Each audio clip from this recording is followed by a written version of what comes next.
This is CHGO Tavern Style. I'm Cody Delmendo from CHGO Cubs. I'm Herb Lawrence from CHGO White Sox. And we are here post-trade deadline. The deadline just passed, within the last hour? And so Chicago, unfortunately, our baseball teams stink. So, of course, we were sellers.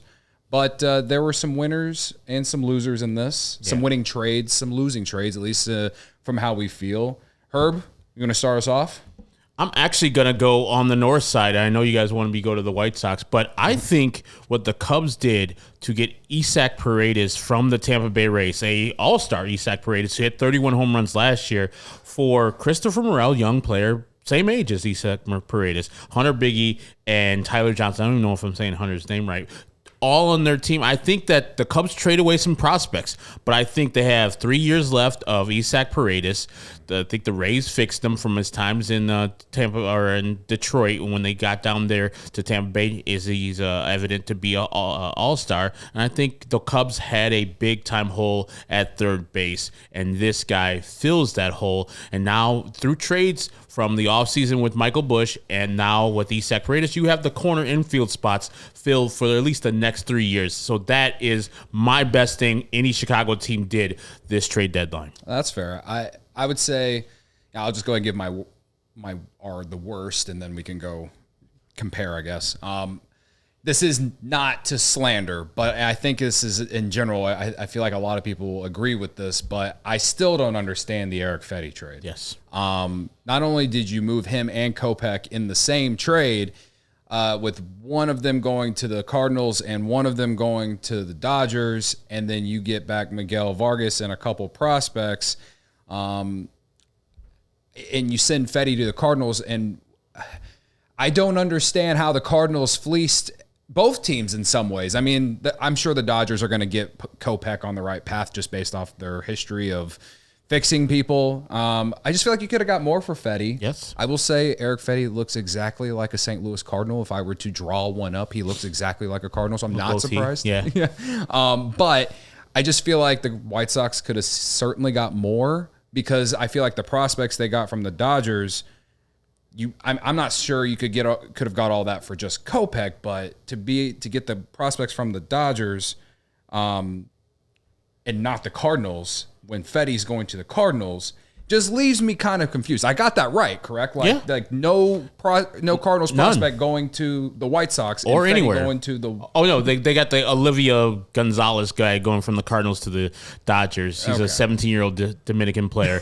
Okay, a lottery ticket. Either way, yeah. As just a regular baseball fan, I just didn't understand it. And then on top of just that, the basis of that trade as a whole, and then seeing some of the other trades that went down today and the rest and yesterday when that trade happened too, it's just kind of like it leaves me scratching my head like, what was Chris Getz thinking? I think you gotta, when the pro of selling is you have the leverage. Correct. Everyone knows that Eric Fetty has he went to Korea, came back to the league this year, and he was really good. I watched him pitch really well at Wrigley Field when the Sox were on the north side this year, and he's been one of the few good things about the Sox that are interesting, because you knew that you were going to be able to flip him, and I just feel like they didn't get enough.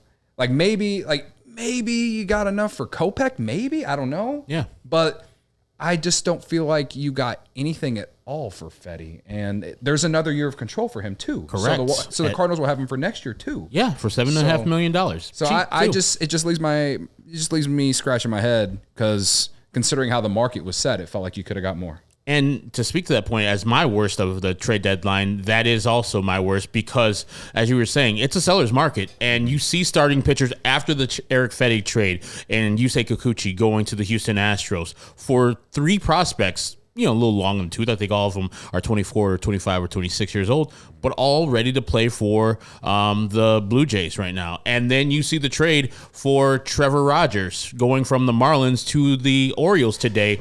They sent Connor Norby over there, and then they got Kyle Stowers down in Miami. Those guys, if they were White Sox, if that Fetty was for Norby and Stowers, I'll be overjoyed. Absolutely overjoyed. I know neither of those two guys were top 100 prospects, never been close to it, but both of them have shown propensity to hit down in AAA and have nowhere to go in the Orioles system, and they're ready to play in the major leagues. So the White Sox failed miserably on this. I like the player Miguel Vargas. I think he'll be fine as a White Sox. But as you were saying, the market was to be a seller, and the sellers in this market got a lot back from him. If you just look at what the Marlins got back for all the players they traded away, they can get recouped and they can go on a run next year. They got a lot from the Padres for relievers. The White Sox got, I think, fleeced. And in that trade you're talking about, the White Sox even had Tommy Pham, who was a fourth outfielder replacement, a guy who was in the World Series last year, going back to St. Louis. Yeah. And you get back Miguel Vargas and two 19-year-olds. One of those 19-year-olds is hurt for the year. So, like I said last night, he's natural White Sox. Yeah.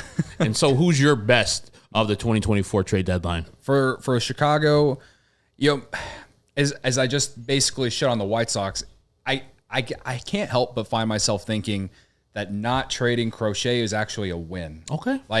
And I understand why you might want to move him, because next year, perhaps the value isn't as high, especially if he gets hurt. But my thinking is okay, he's going to pitch the rest of the year. He's going to be able to prove that he can pitch for a whole year, because if I remember correctly, drafted in 2020, they promoted him within like a month or two after they drafted him. And then he had Tommy John the following year, came back late last year. This was his first full season going in. So if he pitches the rest of this year, proves that he can pitch a full major league season as a starter, perhaps the value is higher next year, or you extend him. I just think that he's a guy that, I would love for the Cubs to have a guy like that. And considering his demands, I'm honestly kind of bummed the Cubs weren't jumping in there. As much as I'm very against trading with the White Sox, considering the history of it outside of Sammy Sosa, I don't think the Cubs are going to be in the playoffs this year. I felt like, considering where the Cubs are headed, they would have given him the extension, even just based off this half season.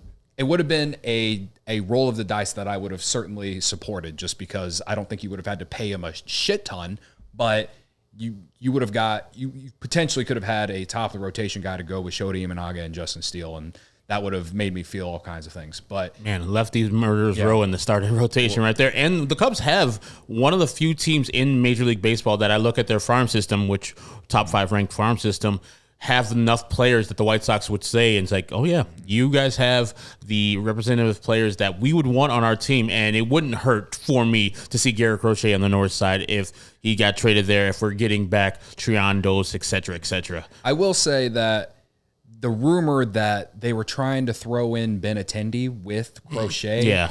Now if that's the reason that they weren't able to move him, then I think that's a level of bad that I don't understand. Hold on. To be fair, that was reported that the Red Sox were willing to take that on. So I don't know if the White Sox were pushing for that. Okay. And that would have definitely lessened the return for the White Sox, and I would not have liked that. And that's why I'm like, what? The Red Sox could have said that, and Chris Getz could have laughed. So we don't know the other side of that conversation. That's fair enough.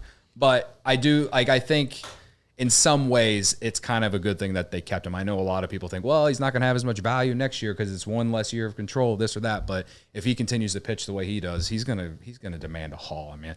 I mean, for what the Padres had to give up for Tanner Scott today, for a starting pitcher of the caliber of Garrett Crochet next year, I think you could still get a good haul. So I don't necessarily think it's the worst thing that they didn't trade. Sometimes not making the trade is the best move. So kind of outside the box there. All right.